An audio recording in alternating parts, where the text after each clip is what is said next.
How do you like the 6 o'clock starts as opposed to the 8, whatever they were before? I just like playing games, Ryan. You know what I mean? It doesn't matter the time. It could be 1 o'clock start. It doesn't matter to us. We'll be ready. Everyone's excited for it. What are the details that you want each of your players to focus on early to ensure you guys get the start you're looking for? Well, I think against this team, it's important that you manage pucks.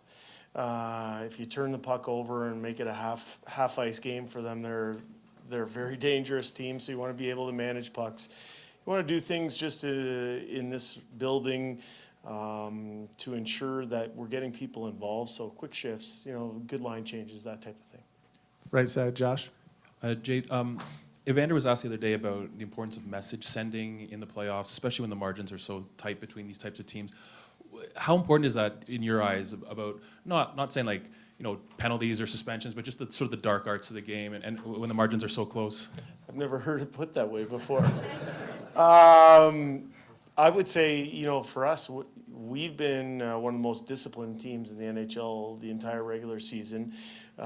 We stress a few things. We stress wanting to play our game between the whistles, but we play hard, and we play hard between those whistles. We maintain scrum discipline, so we're not a team that gets involved in a lot of the antics that happens after plays or whatnot. We have a strong belief that if we play our game and we do it between the whistles, that we'll come out on the right end. Right side, Mark. So you guys scheme for LA in the first round. They're not much like your team. They don't play the same way. Calgary for sure didn't play the same way. Is this Colorado team a little bit more like looking in the mirror when you look at the way they play?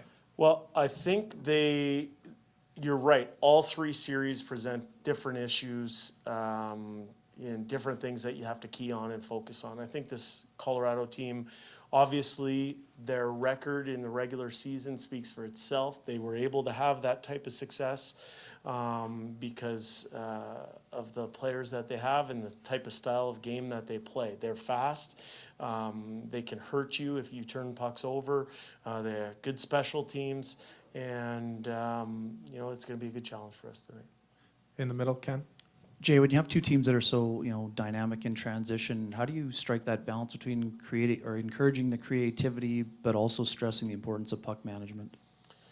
Well, I think as much as we put a focus on the other team and what they do well, our main concern is playing towards our identity, playing towards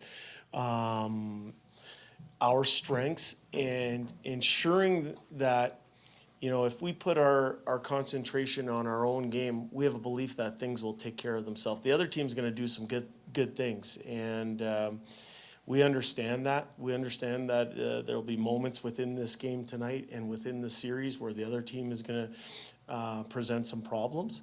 But our belief is that we have the people in our dressing room that can handle that. Right side, Jim.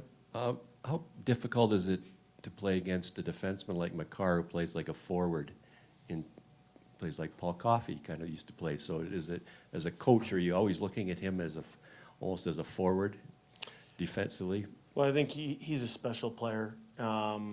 He's someone you have to have an awareness or be alert when he's on the ice surface. But for me, their team is littered with really good hockey players. And we would be remiss if we only focused on one of them. I think, as I said, we have a deep respect for his game and what he can do, but we're game planning for the Colorado Avalanche, not just Cale Makar. Any more questions for Coach? No more questions? Good, thanks, Okay, guys. thanks, Coach.